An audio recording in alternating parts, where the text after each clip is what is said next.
इमरान खान दहशतगर्द चोरी की है। रब्बना आतीना मिन लदुनका रहमा वहय्यि लना मिन अमरिना रशदा। बहुत शुक्रिया जनाब स्पीकर।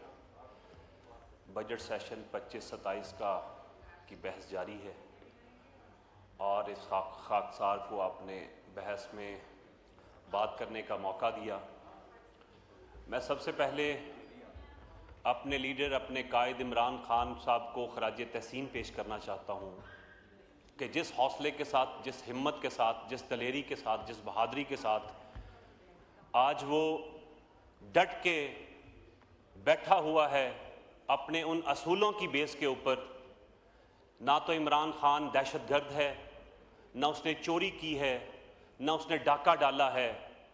जनाब स्पीकर, जिस तरह से आज इमरान खान साहब को पाबंदे सलासल रखा हुआ है, इस तरह दुनिया में किसी दहशतगर्द को भी शायद पाबंदे सलासल नहीं रखा जाता।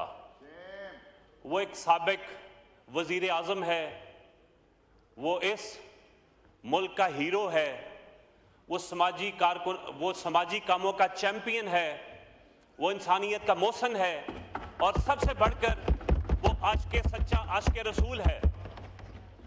जनाब स्पीकर, उसके साथ मैं इमरान खान के वो साथी जो आज पाबंदे सलासल हैं, जिनमें महमूद रशीद साहब, एजाज चौधरी साहब, यास्मिन राशिद साहिबा, उमर सरफराज चीमा साहब, हसन नियाजी साहब और हमारे दीगर तमाम असीरान जो इस वक्त पाबंदे सलासल हैं, मैं शाह महमूद कुरैशी साहब, मैं उन सबको सलाम और खराज तहसीन पेश करता हूं कि जिस अज़्म, हौसले और हिम्मत के साथ वो खड़े हुए हैं और उनके पाए इस्तक़लाल में लर्ज़िश तक नहीं आई। जनाब स्पीकर, अगर मैं अपने मेंबरान का यहां पर जिक्र ना करूं तो नाइंसाफ़ी होगी। मेरे ओपोजिशन लीडर अल्लाहु अकबर, अल्लाहु अकबर, अल्लाहु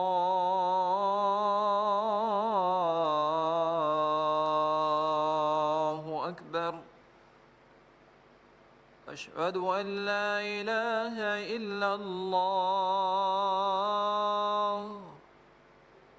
अशहदु अन ला इलाहा इल्लल्लाह,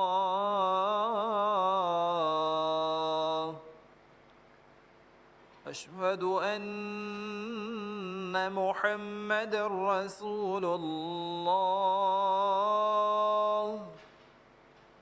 अशहदु अन्ना मुहम्मदर रसूलुल्लाह।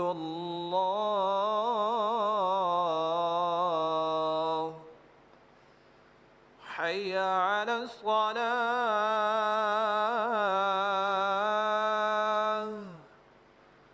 हय्या अलस सलाह,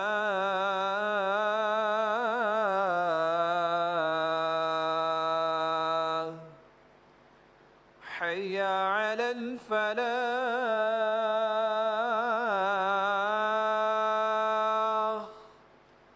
हय्या अलल फलाह।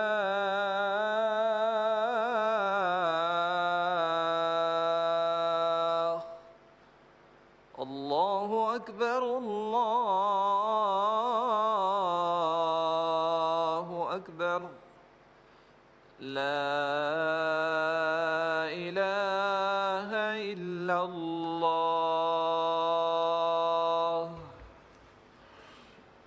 जी, खुर्रम साहब का माइक खोले। अल्लाहुम्मा बारिक अला।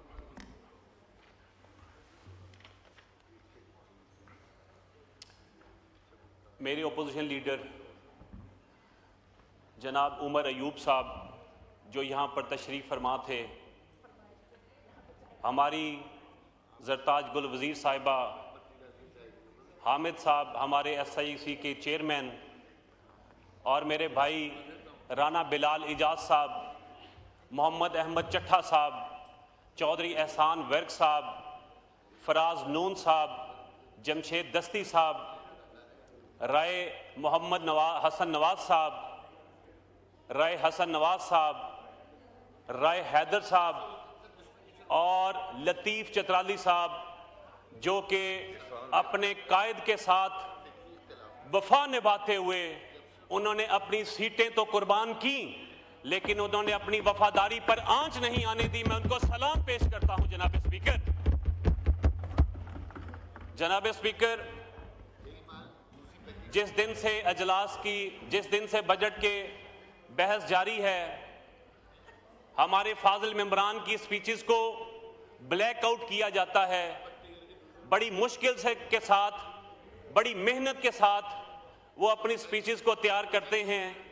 अपनी आवाम का एतमाद लेकर जो आए हैं, अपनी आवाम के मसाइल को इजहार करने के लिए यहाँ पर जनाब स्पीकर उनको मौका तो दिया जा रहा है, लेकिन बहुत कम वक्त के साथ साथ उनकी स्पीचेस को भी ब्लैक आउट किया जाता है। मैं इस बात की मजम्मत करता हूं जनाब स्पीकर। जनाब स्पीकर, किसी भी मुल्क की बेहतरी का जो इन्हिसार है वो सनत, उसकी ज़राअत, उसकी बरामदात और वहां पर उसके रूल ऑफ लॉ के ऊपर उसका इन्हिसार होता है। जनाब स्पीकर, आज हमारी ज़राअत ज़बू हाली का शिकार है। मेरा किसान पिस गया है, मेरा किसान की कमर तोड़ दी गई है। आज भी मुझे याद है जनाब स्पीकर, जब इसी अवान पर हमारे वजीर मसूफ ने खड़े होकर के एक रिक्विजिशन जो यूनानिमसली पास की गई थी और उस वक्त की निगरान गवर्नमेंट के ऊपर सारा मलबा डाला गया, लेकिन आज तक उसकी इंक्वायरी को साबित नहीं किया गया। जो गंदम बाहर से बरामद की गई थी, दरामद की गई थी, वो घटिया और गंदी किस्म की गंदम थी, लेकिन हमारे अपने किसान का उसमें एहतसाल किया गया। हमारे अपने किसान की कनक गंदम ना खरीदी गई। जनाब स्पीकर, हम कहां पर अपने किसान की मेहनत, कहां पर उसका कहां से हम लेकर के आएंगे? जनाब स्पीकर, सनत, अगर मैं सनत की बात करूं तो आज सनत ज़बू हाली का शिकार है। हमारी सनत तकरीबन बंद होने के धाने के ऊपर है। फैसलाबाद के अंदर मेरे कल भाई ने बड़ी मुफस्सल तफसील के साथ बताया कि जब हम लोगों को कॉल करते हैं किसी हमारे भाइयों की नौकरी के लिए, जॉब के लिए, तो हमें आगे से कहा जाता है कि हमने पहले ही 100-150 लोगों को फारिग किया है। तो जनाब स्पीकर, ये हाल है हमारी सनत का। उसके साथ साथ हमारी जो बरामदात हैं, हमारी बरामदात ना होने के बराबर हैं। हमारी बरामदात में मेन ब्रेन ड्रेन हो रहा है। जिनको इस मुल्क के अंदर नौकरी नहीं दी जा रही, जिनको इस मुल्क के अंदर रहने के लिए इंसाफ नहीं मुयस्सर, तो जनाब स्पीकर, मैं समझता हूं कि जब तक मुल्क के अंदर इस्तेहकाम नहीं होगा, सियासी इस्तेहकाम नहीं होगा, माशी इस्तेहकाम नहीं आएगा। जनाब स्पीकर, पाकिस्तान में बजट कभी भी अवामी उमंगों के मुताबिक नहीं रहा। जब भी दुनिया में तरक्की याफ्ता मुमालिक बजट के लिए बैठते हैं तो उनकी अवाम, पार्लिमान, सनतकार, मजदूर, किसान सब मिलकर के पूरा साल बजट के लिए तैयारी करते हैं। और यहाँ पर हमारे मुल्क की कुछ शान ही निराली है। हमारे मुल्क के अंदर बना बनाया बजट IMF की तरफ से हमें तफवीज़ कर दिया जाता है, जिसके अंदर बिजली महंगी, टैक्सेस, तेल महंगा और इसके साथ साथ IMF की वो शराइत जो हम पर आयद की जाती हैं, उन पर अमल दरामद का नाम बजट है। जनाब स्पीकर, दुनिया के अंदर जब महज़ब माशरों के अंदर बजट पेश किया जाता है तो लोगों की कुछ उनके साथ उम्मीदें वाबस्ता होती हैं। वो बजट का इंतज़ार करते हैं कि उनकी ज़िंदगियों के अंदर आसानी और आसूदगी आएगी, उनकी ज़िंदगियां बेहतर होंगी, रियासत अपना रोल अदा करेगी। लेकिन हमारे यहाँ पर जिस तरह से अदालतें हमें तारीख पर तारीख देती हैं,